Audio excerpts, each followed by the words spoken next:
The AK-74, not 47, that's right. Been around for a few decades now, but for some reason a lot of folks haven't heard of them. When Ace Limited came out with this new billet triangle stock, I said I gotta get one and a folder. I looked out, I was the first order, which is how I got this pretty cool t-shirt.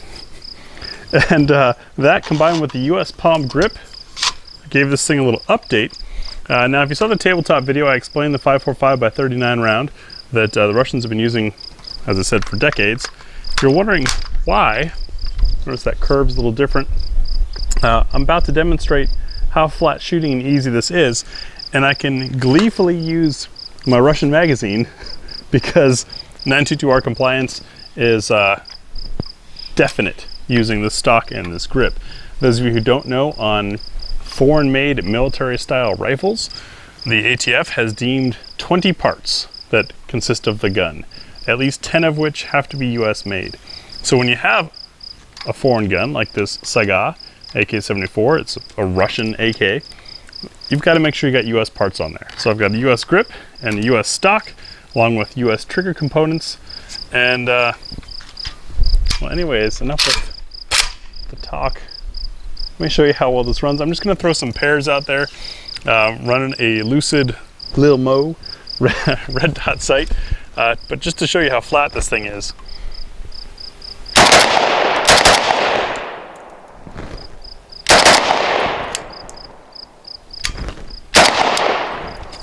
It's just a really, really smooth shooting round, loads of fun, and well, the stock, ironically, gave me an excuse to get the gun out and shoot it some more. Had this thing for a long time, rode it hard, put it away wet several times, shooting out in the woods up here in the Pacific Northwest. I also ran some 3-gun matches, took it to front sight for a carbine course, shot the piss out of it. Anyways, Tia doesn't have a lot of experience with the 74 yet, and so we're going to put some rounds through it, shoot 50 yards just to get some impressions, and also so you can see what it looks like shooting from a bench with this thing, and what kind of accuracy, at least at 50 yards, we can get with just a red dot sight.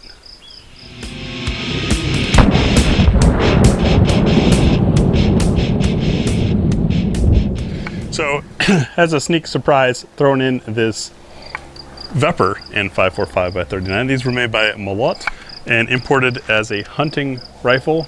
Many of them single stack, had to be converted. I think maybe all of them had to be converted to double stack. This one has that conversion. Does have a scope rail. We're gonna shoot 5 rounds each at 50 using the irons because why not? Just try it. But did want to show it to you. This is a different variant. These are also banned from import now. So though they are still floating around because they were very expensive, they haven't gotten any cheaper. But you'll notice that the cut on the receiver has an angle here. That unfortunately made it not receive a lot of furniture. There are adapters out there, however, if you want to convert it and Tacticool it up, so you can have an actual Malot built Russian AK. Gas tube seems a bit long on this one. This has the forward front sight. Some of them had an integrated front sight and gas port, gas block, if you will. All kinds of different variants out there. Every time I looked for them, it seemed to be a different kind. I wanted one in 5.45.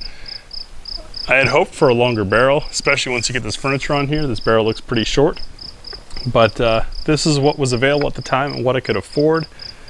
Cherish this gun. Back in the day, if you go way, way back on the channel, I think it's still there, I did an ammo comparison test using this rifle and a really goofy scope setup, but it's what I could afford.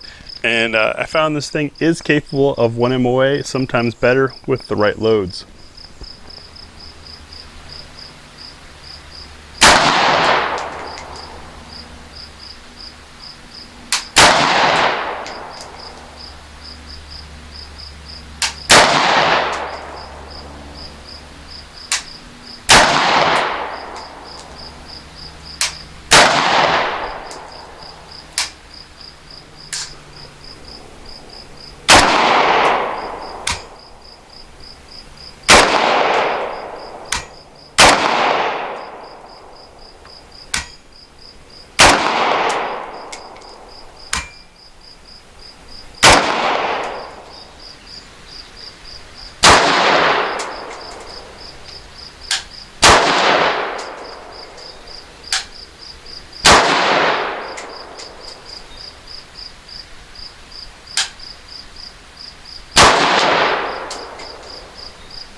I'm putting 0 body weight on the gun.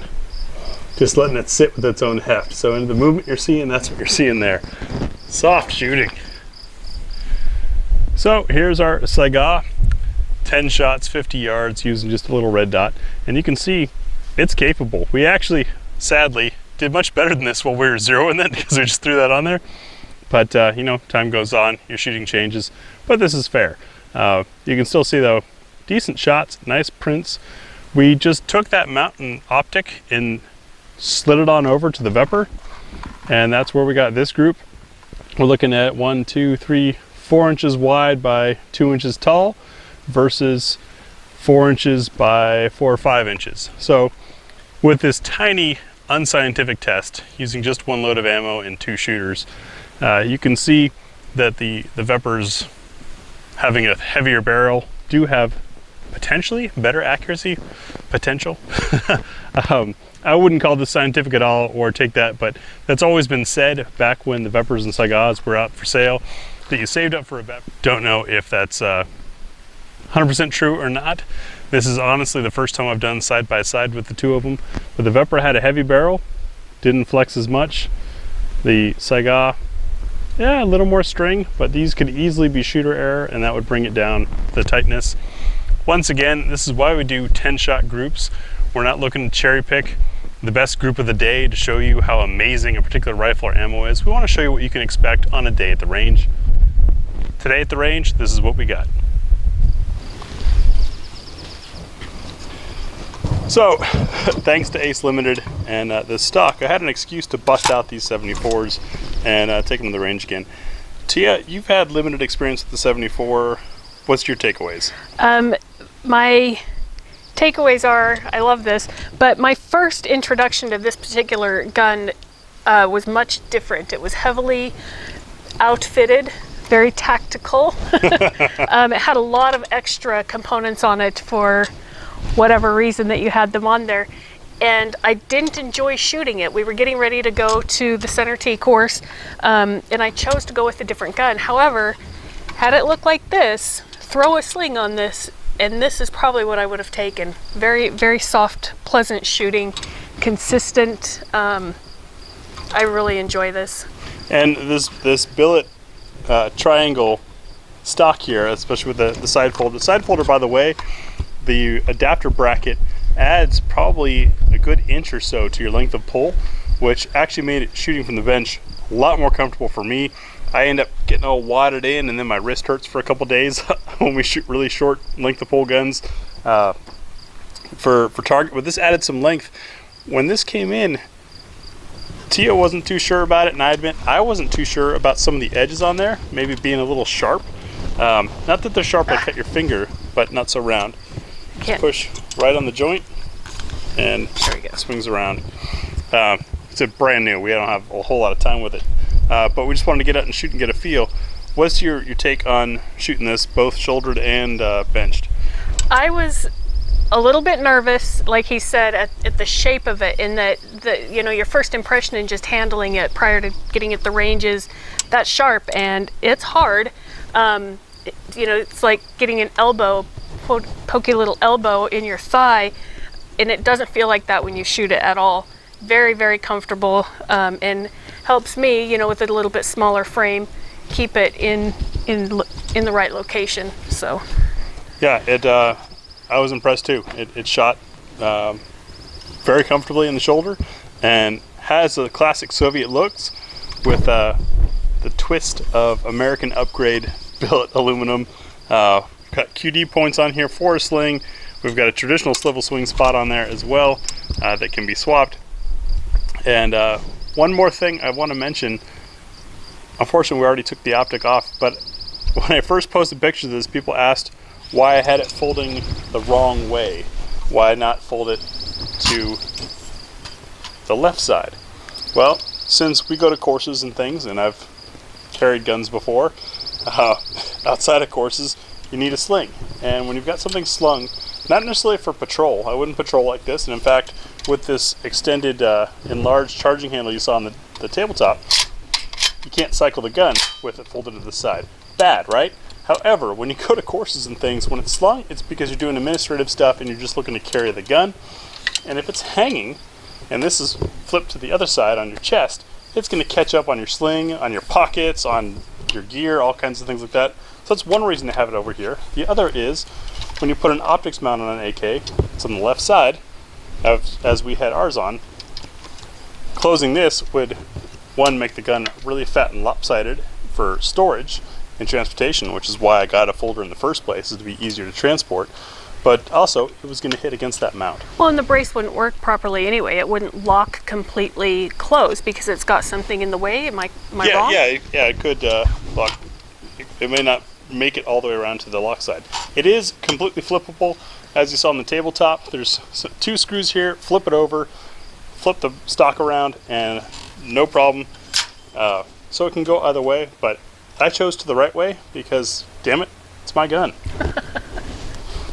Anyways, I hope you guys enjoyed seeing a little more action of the AK-74. Yes, I appreciate your request. And, it's kind of weird, you know, these have been around for 40 years plus, and yet it's still kind of an unknown in the US. A really fun caliber, and as I recommended in the tabletop video, go dig up Military Arms Channel's old video where he shoots trees with it. He compares it against 308, against 5.56, and I think 7.6239, and shoots a bunch of trees. He admits it's not entirely scientific, but pretty impressive to see what the little 5.45 does against some of those other rounds. Thanks for watching.